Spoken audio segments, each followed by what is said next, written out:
Nigeria and Cuba signed Memorandum of Understanding on Pharmaceuticals.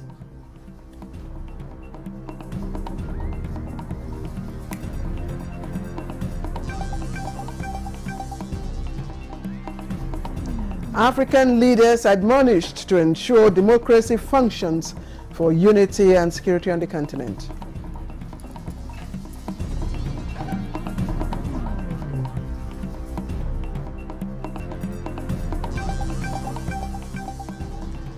And Haiti breaks fresh ground, builds state-of-the-art data center for extractive industry.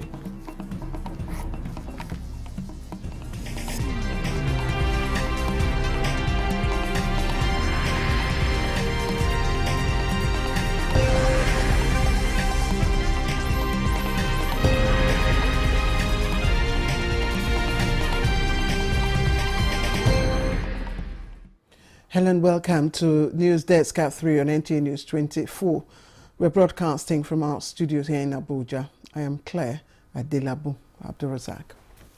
The Nigerian National Agency for Food and Drug Administration and Control, NAFDAC, alongside Cuban Center for State Control of Drugs and Medicine, have signed a Memorandum of Understanding in areas of pharmaceuticals for the benefit of the two nations. Suleiman Abdul Wahab reports that the MOU was signed at the Cuban Embassy here in Abuja. Is of developing a new chemical entity into an approved therapy that is safe and effective in treating or preventing disease and promoting medical, commercials, and regulatory expertise are some of the focus of this Memorandum of Understanding. For this year, 6 students in medicine school from Kaduna State, wow. And we have a perspective for the modern Nigerian student coming to Cuba for this school, medicine school, because it's important that they graduating. We have in Cuba the very good record on it. The DG NAFDAC, Professor Mojisola Adeyeye, said she considered the deal open, adding that Cuba has high competency in biotechnological products, which are the novel technologies for production, formulation and synthesis of biological substances from the living organisms. Nigeria working with other countries, Cuba in this case, and Cuba working with us in terms of trading. But one thing that I want to bring out is the fact that Cuba has high intellectual competence in biotechnological products, vaccines, biological products, and Nigeria will gain. The DG added that Nigeria and Cuba already have an history of relationship through the slave trade, and many Nigerians are still living in Cuba by origin, and these are some of the reasons the moon and the likes are important. In Abuja, Suleiman Abdul Wahab, Nta News. And former Tanzanian President Jakaya Kikwete is urging African leaders to ensure democracy functions for unity and security to thrive on the continent. Now, this was during a lecture. The 32nd participants, of course, of the National Defense College. Defense correspondent Ismail Musa reports. 105 officers from the Nigerian Armed Forces and 19 others from allied countries have completed training at the National Defense College, Abuja. The 11-month course marks a transition to a higher level of command and control. Before going, we need to think out of the box and develop strategies that will enhance national unity and development in Nigeria, as well as in other African countries and Africa in general. Distinguished graduates of National Defense College Course 32, it is therefore my sincere hope that as you navigate through your career having been duly equipped as strategic leaders and thinkers, you will individually and collectively seek ways of heralding solutions to advance the tenets of democracy as it relates to facilitating Africa's unity and development. Delivering the graduation lecture titled Democracy Beyond the Ballot Box, a pathway to Africa's unity and development, Tanzania's former president knows that leaders should ensure democracy contribute to enhancing the private sector, charting untapped potentials of the youth and women, while increasing the state's accountability to its citizens. To appreciate democracy, one needs to look at both the process and the results. focusing only on results or only on process is being myopic, to say the least. One common flaw in this respect is to focus on elections as the metric of democracy, instead of looking at elections as a continuum of the democratic process. He stressed that at the end of the day, it is about making democracy work for the people. In Abuja, Ismail Musa, NTA News. And security experts have also recommended that crude oil theft should be made a capital offense in Nigeria. While suggesting ways of tackling crude oil theft on Good Morning Nigeria, they also urged state governments in the Niger Delta region to deliver good governance to secure the collaboration of communities who can't help in combating crude oil theft and vandalism. Ekemini Williams has the report. Nigeria lost an average of 437,000 barrels of crude oil per day between January and July 2024 due to theft, vandalism and other criminal activities. Negative impact on the country's economy, the environment and security is well documented. The military gave assurances of their determination to deliver the mission to end crude oil theft in Nigeria. The laws are also not stringent enough. So that level of deterrence, knowing that if I'm caught doing this, I might end up in jail for 15 years, it's not there. So even when arrests are made, people are given a slap on the wrist. So in itself, it doesn't deter people from going into this level of criminality. So we still need to look at the laws. Even the infrastructures, the pipelines, some of them are very old. Been there since 60s. They also need to be upgraded. I have interacted with some of the people in some of these communities. And I believe that government till now have not done much in terms of buying these communities to understand that this is our commonwealth. That is why they can aid and support whoever is coming to do whatever illegal business in those places. The Nigerian Civil Defense Corps, which is part of the mechanism set up by government to fight the crime, says they identified 500 illegal bunkering sites and arrested 1,250 oil theft sponsors in the last 3 years. And in all the 36 states of the Federation, we have a command, and we have a squad called the Anti-Vandal Squad, and they are highly trained and fully armed to combat menace of pipeline vandalism. In the last 3 years, we've been able to arrest and destroy about 500 illegal bunkering sites and refineries. While the government is still ramping up its efforts, security officials and experts say factors such as lack of a sophisticated monitoring systems and poor intelligence have limited the expected outcomes. First is the terrain. The terrain is very challenging. Swampy, high-dense areas, forested. They had suggestions on how to make the campaign more effective to curb oil theft in Nigeria, including making it a capital offense. They so believe alleviating the poverty of oil-producing communities through good governance, as well as deploying contemporary technology and security operations, will aid the process. Especially now that we have a president with the political will enough to give this marching order to the armed forces to say put an end to oil theft. I think it will help that marching order if he sends an executive bill to the National Assembly to the effect that this should make a tunable offense with capital punishment as the consequence. The military gave assurances of their determination to deliver on the mission to end crude oil theft in Nigeria. In Abuja, Ekemini Williams, NTA News. And police officers are being challenged to educate themselves with relevant policy documents in order to avert infringing on the fundamental rights of the citizens and unnecessary litigations. Assistant Inspector General of Police, Zone 6 Headquarters, Calabar, AIJ Jonathan Touru, stated this at the decoration ceremony of 12 newly promoted officers from the inspectorate cadre to that of superintendent.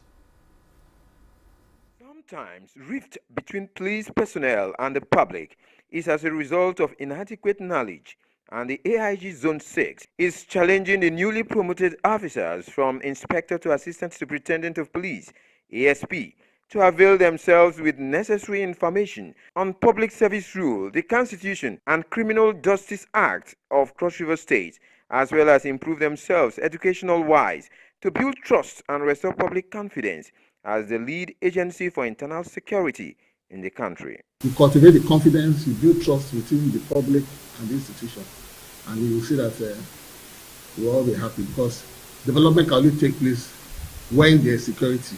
The newly promoted officers appreciate the IGP for the honor done them and promise to justify their elevation. I will justify this rank and this confidence bestowed on me.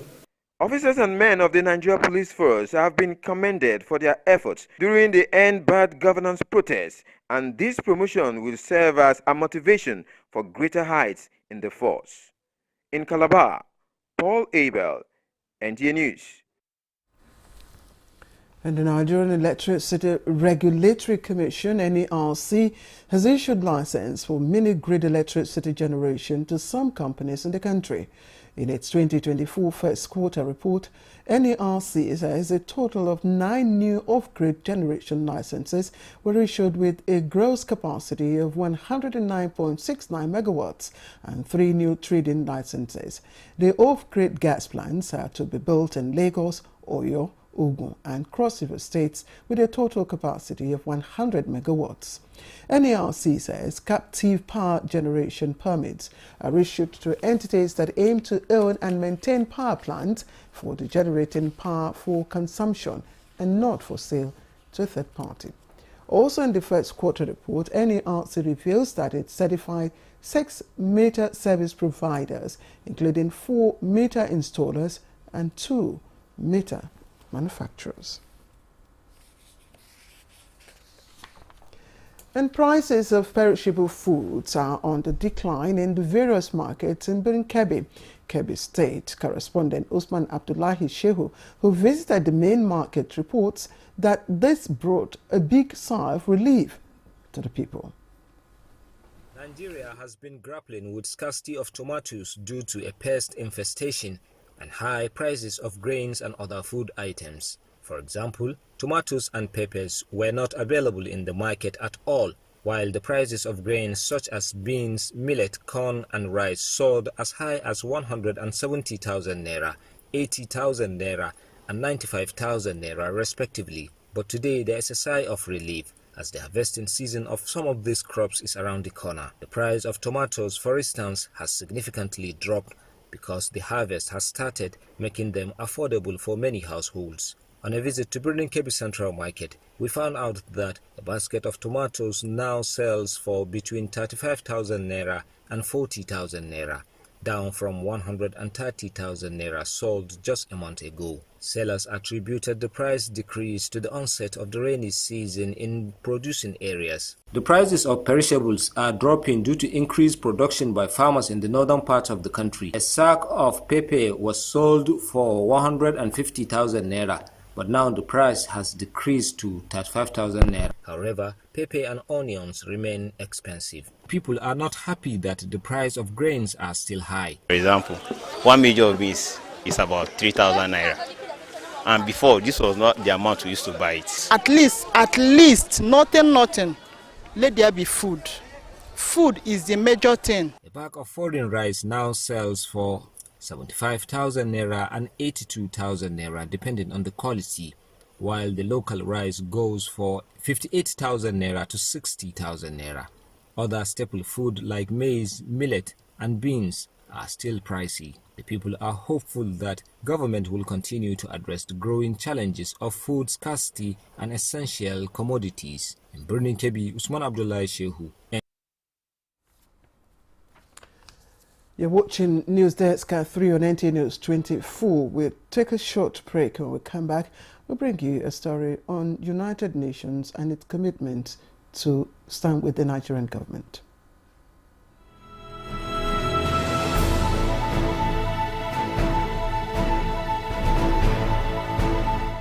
From the creeks of the Niger Delta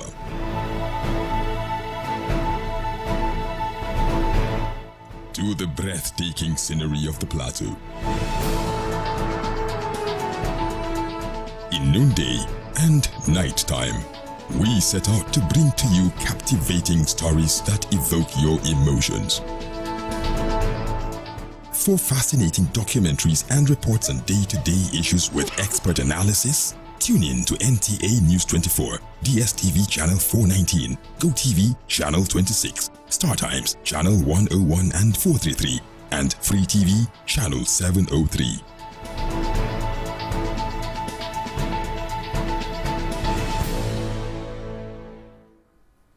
Welcome back. The United Nations has reaffirmed commitment to stand with the Nigerian government to continue to meet the growing needs of humanitarian interventions across the country.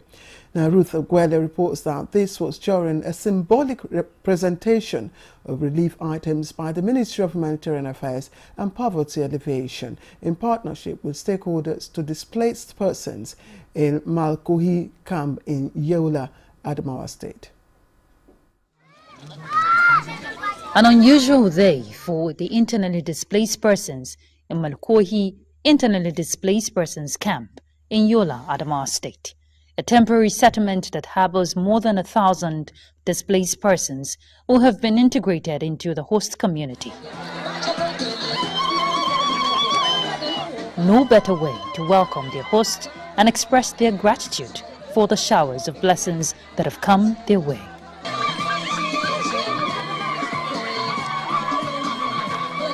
As part of activities to mark this year's World Humanitarian Day, the Ministry of Humanitarian Affairs and Poverty Alleviation, together with its partners, have extended a gesture of humanity to the people.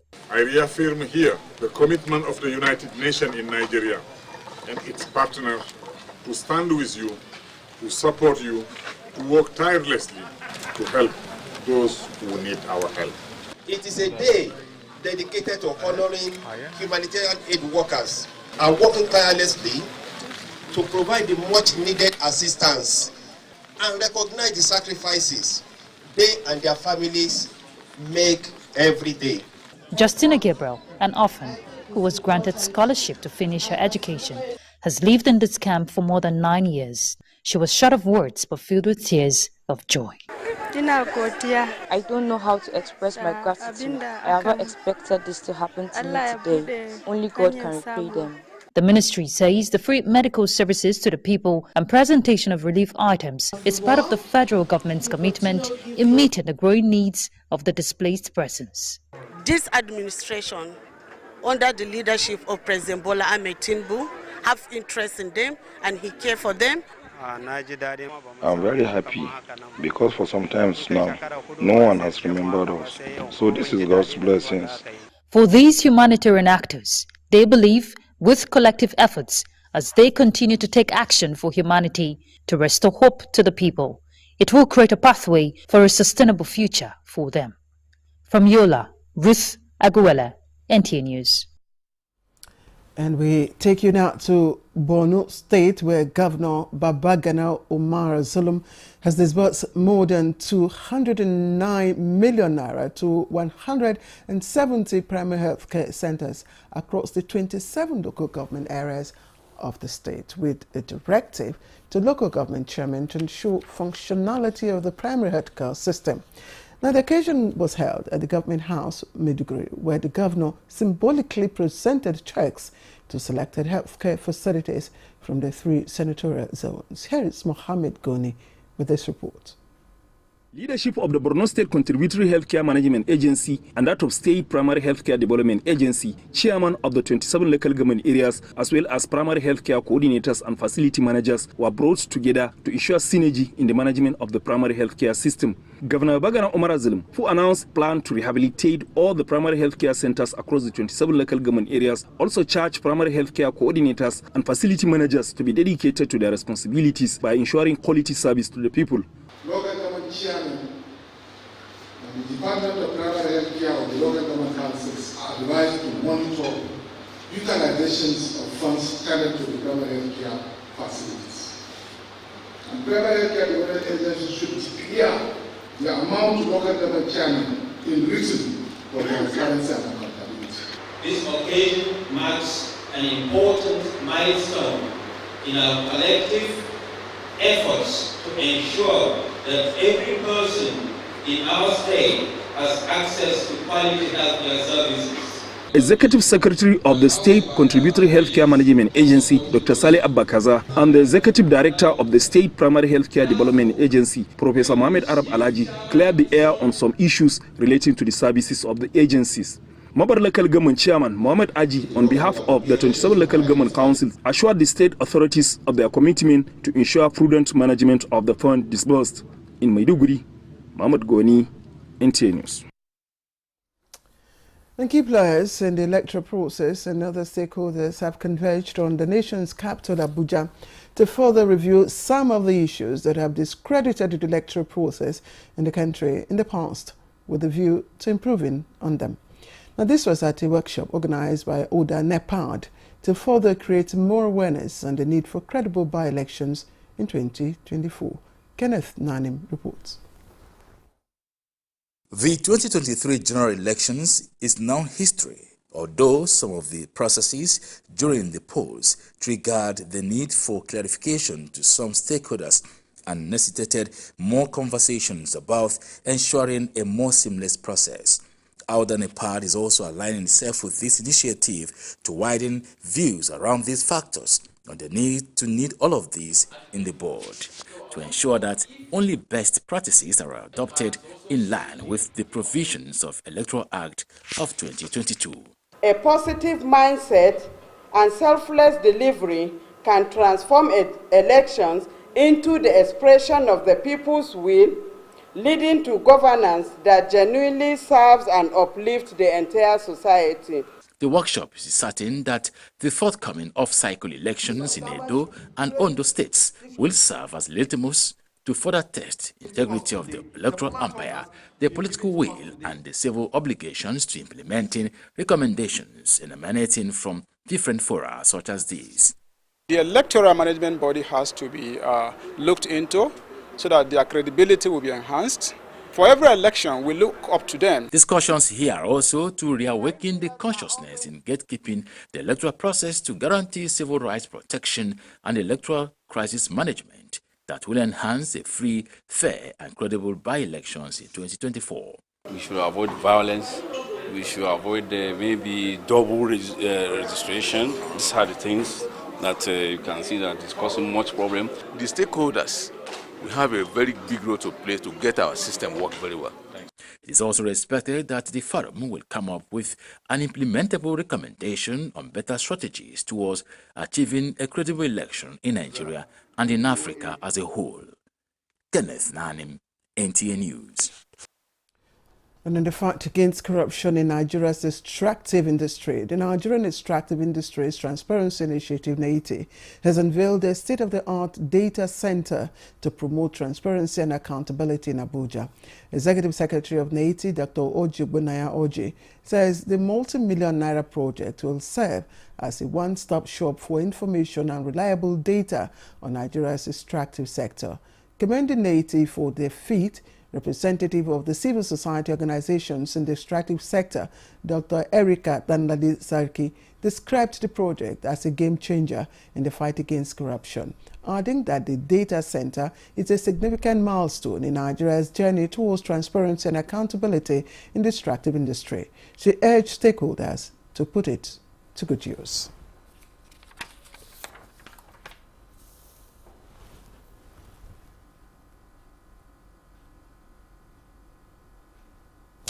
You can join me again at 6 later this evening for more news on Newsdesk at 6 on this channel. But of course, don't forget to join the network service at 4. I am Claire Adelabu Abdul. Good afternoon.